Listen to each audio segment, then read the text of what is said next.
আজকে আমরা কথা বলবো পলিক্যাবকে নিয়ে। নামটা শুনলেই মনে হয় তার আর কেবেলের কথা, তাই না? কিন্তু এই কোম্পানির আর একটা পরিচয়ও আছে। একদিকে সে নিজের ফিল্ডের আনডিসপিউটেড রাজা, আবার অন্যদিকে এক নতুন ময়দানের চ্যালেঞ্জের। এই দুটো পরিচয় নিয়েই আজকের আলোচনা। চলুন গভীরে গিয়ে দেখা যাক ব্যাপারটা কি। শুরুতেই একটা সংখ্যা দেখি, ২৬%। হ্যাঁ, পুরো ভারতের অর্গানাইজড ওয়্যারস অ্যান্ড কেবলস মার্কেটের ২৬%ই পলিক্যাবের দখলে। ভাবা যায়, মানে বাজারে প্রতি ৪টে কেবলের মধ্যে একটা ওদের। এই একটা সংখ্যাই বলে দেয় যে মার্কেটে ওদের দাপট ঠিক কোন পর্যায়ের। তো এই পুরো গল্পটা বুঝতে হলে আমরা কয়েকটা ধাপে এগোব। প্রথমে দেখব কিভাবে পলিক্যাব ভারতের ইলেকট্রিক্যাল জগতে একটা জায়ান্ট হয়ে উঠল। তারপর ওদের মূল ব্যবসা মানে ওয়্যারস অ্যান্ড কেবলস, সেটা নিয়ে কথা বলবো। এরপর আসবে ওদের নতুন চ্যালেঞ্জ, কনজিউমার গুডস ব্যবসা। অবশ্যই আমরা কোম্পানির আর্থিক অবস্থাটাও খতিয়ে দেখব। আর শেষে থাকবে ওদের আগামী ৫ বছরের প্ল্যান কি, সেই আলোচনা। তাহলে চলুন শুরু করা যাক প্রথম পর্ব দিয়ে, ভারতের ইলেকট্রিক্যাল জায়ান্ট। এটা একই সাথে দাপট আর উচ্চাকাঙ্ক্ষার একটা দারুণ গল্প। দেখুন, এই বিশাল কোম্পানির শুরুটা কিন্তু হয়েছিল খুব সাধারণভাবে ১৯৬৪ সালে মুম্বাইয়ের একটা ছোট্ট দোকান থেকে। ভাবুন একবার, সেখান থেকে লম্বা একটা লাফ দিয়ে ১৯৮৩ সালে গুজরাটে পলিক্যাব ইন্ডাস্ট্রিজ তৈরি হলো। কিন্তু আসল মোড়টা আসে ২০১৪ সালে, যখন ওরা ফাস্ট মুভিং ইলেকট্রিক্যাল গুডস বা এফএমইজি ব্যবসায় নামে। মানে ওরা শুধু তারের জগতেই আটকে থাকতে চায়নি। এরপর ১৯শে ওদের আইপিও বাজারে আসে, আর ২০২৫ সাল নাগাদ তো ওদের রেভিনিউ ২২,০০০ কোটি টাকা ছাড়িয়ে যায়। কি অসাধারণ একটা জার্নি, তাই না? এবার আসা যাক কোম্পানির হার্টবিট বা মূল শক্তির জায়গায়, মানে ওদের ওয়্যারস অ্যান্ড কেবলসের ব্যবসাটা।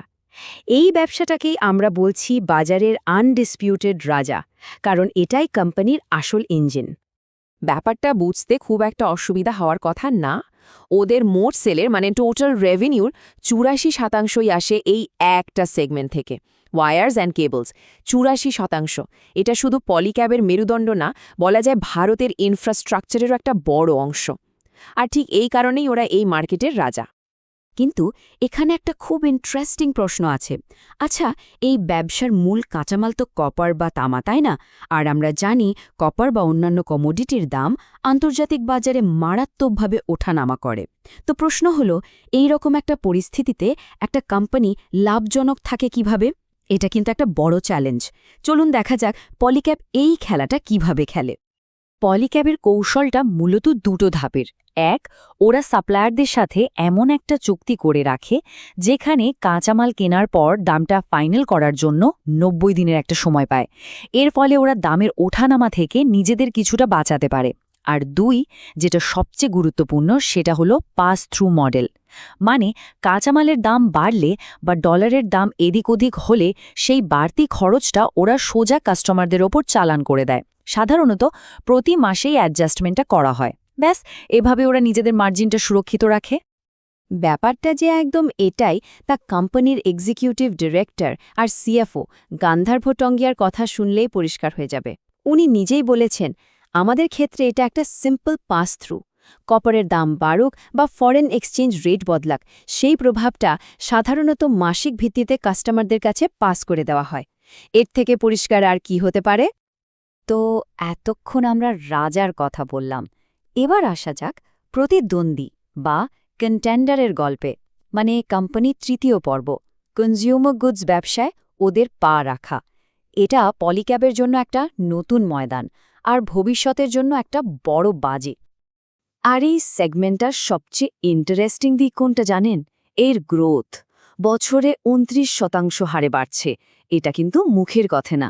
এই অসাধারণ গ্রোথ রেটটাই দেখাচ্ছে যে এই নতুন ব্যবসার মধ্যে কতটা পোটেনশিয়াল লুকিয়ে আছে। ওদের এফএমইজি পোর্টফোলিওতে কি আছে? অনেক কিছুই। ফ্যান আছে, বিশেষ করে এনার্জি সেভিং বিএলডিসি ফ্যানগুলো ওদের গ্রোথের একটা বড় কারণ। তারপর আছে লাইটিং, সুইচ গিয়ার, এমনকি ওরা সোলার প্রোডাক্টও বানাচ্ছে। বোঝাই যাচ্ছে ওদের ফোকাসটা প্রিমিয়াম আর এনার্জি এফিশিয়েন্ট প্রোডাক্টের দিকে। আর এখানে একটা দারুণ ব্যাপার ঘটেছে। পরপর 10টা কোয়ার্টার, মানে প্রায় 2.5 বছর এই ব্যবসায় ওরা শুধু ইনভেস্টই করে গেছে, লস করেছে। কিন্তু শেষমেশ ফিন্যান্সিয়াল ইয়ারের শেষ কোয়ার্টারে এসে এই এফএমইজি ব্যবসাটা লাভে চলে এসেছে। এটা একটা বিশাল বড় টার্নিং পয়েন্ট। এর মানে হলো এই ব্যবসাটা এখন আর শুধু টাকা ঢালার জায়গা নয়, এখান থেকে টাকা আসাও শুরু হয়ে গেছে। আচ্ছা, রাজা আর প্রতিদ্বন্দ্বীর গল্প তো হলো। এবার চলুন রাজকোষের ভেতরে একটু উঁকি দেওয়া যাক, মানে কোম্পানির ফিন্যান্সিয়াল অবস্থাটা কেমন সেটা একটু ডিকোড করা যাক। প্রশ্নটা সহজ, এই সাম্রাজ্য কি আর্থিকভাবে যথেষ্ট মজবুত? স্ক্রিনের দিকে একবার তাকালেই ওদের গ্রোথের ছবিটা স্পষ্ট হয়ে যাবে। দেখুন, ফিন্যান্সিয়াল ইয়ার 23-এ যেখানে নেট সেলস ছিল প্রায় 14,107 কোটি টাকা, সেটা 25-এ এসে দাঁড়িয়েছে 22,408 কোটিতে, মানে মাত্র 2 বছরে প্রায় 60% কাছাকাছি গ্রোথ।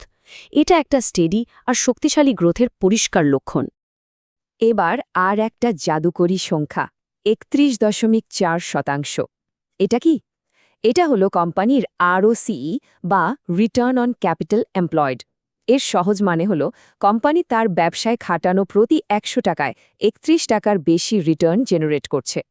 ফিন্যান্সের জগতে 31% বেশি ROCE কিন্তু মারাত্মক ভালো একটা পারফরম্যান্স। তাহলে সব মিলিয়ে কোম্পানির আর্থিক শক্তির জায়গাগুলো কি কি? 1. লাভ আর রেভিনিউ দুটোই দারুণভাবে বাড়ছে। 2. কোম্পানিটা বলতে গেলে প্রায় ঋণমুক্ত। 3. ROCE আর ROE দুটোই খুব স্বাস্থ্যকর। প্রমোটারদের হাতে 63% বেশি শেয়ার আছে, যেটা একটা বড় পজিটিভ দিক। কিন্তু একটা চিন্তার বিষয়ও আছে, সেটা হলো ভ্যালুয়েশন। স্টকটা এখন বেশ হাই EV/EBITDA-তে ট্রেড করছে। এর মানে বাজার একে এখন বেশ চড়া দাম দিচ্ছে। বেশ, কোম্পানির বর্তমান অবস্থা তো বোঝা গেল। এবার চলুন আলোচনার একেবারে শেষ পর্বে যাই, মানে আগামী 5 বছরে পলিক্যাবের প্ল্যান কি, কিভাবে ওরা নিজেদের ভবিষ্যতের রাজত্বকে আরও মজবুত করতে চাইছে। ওরা ওদের আগামী 5 বছরের স্ট্র্যাটেজিক প্ল্যানের একটা বেশ ইন্টারেস্টিং নাম দিয়েছে, প্রজেক্ট স্প্রিং। আর ওদের অফিসিয়াল রিপোর্ট অনুযায়ী এই প্রজেক্টের একটা মূল লক্ষ্য হল ওদের যে ওয়্যার্স অ্যান্ড কেবলসের মূল ব্যবসাটা আছে সেটা শক্তিশালী গ্রোথ ধরে রাখা। আর এই প্রজেক্ট স্প্রিংয়ের লক্ষ্যগুলো শুনলে বোঝা যায় ওরা কতটা অ্যাম্বিশাস। ওরা চাইছে ওয়্যার্স অ্যান্ড কেবলসের ব্যবসাটা যেন ইন্ডাস্ট্রি গ্রোথের 1.5 গুণ হারে বাড়ে, আর এফএমইজি ব্যবসাটা সেটাকে মার্কেট গ্রোথের 1.5 থেকে 2 গুণ হারে বাড়াতে চায়। শুধু তাই নয়, মোট রেভিনিউর 10% বেশি রপ্তানি থেকে আনার টার্গেটও আছে, আর এফএমইজি সেগমেন্টের লাভও অনেকটাই বাড়ানোর পরিকল্পনা রয়েছে। এখন প্রশ্ন হল, এই সব বড় বড় প্ল্যান পূরণ হবে কিভাবে? উত্তরটা হল বড়সড় বিনিয়োগ দিয়ে। আগামী 5 বছরে কোম্পানি 60 থেকে 80 বিলিয়ন টাকা, মানে 6,000 থেকে 8,000 কোটি টাকা ক্যাপিটাল এক্সপেন্ডিচার বা বিনিয়োগ করার পরিকল্পনা করেছে। এটা কিন্তু বিশাল একটা অঙ্ক, যা ওদের সিরিয়াসনেস প্রমাণ করে। তাহলে সবটা মিলিয়ে শেষে একটা প্রশ্নই মাথায় আসে। একদিকে বিশাল অঙ্কের বিনিয়োগ, অন্যদিকে একটা পরিষ্কার রোডম্যাপ। এই সবকিছু নিয়ে পলিক্যাবের রাজা, মানে ওদের মূল ব্যবসা, আর প্রতিদ্বন্দ্বী, মানে ওদের নতুন কনজিউমার ব্যবসা, দুটোই কি একসাথে সফল হতে পারবে? এই প্রশ্নটার উত্তরের ওপরেই কিন্তু পলিক্যাবের ভবিষ্যৎ নির্ভর করছে।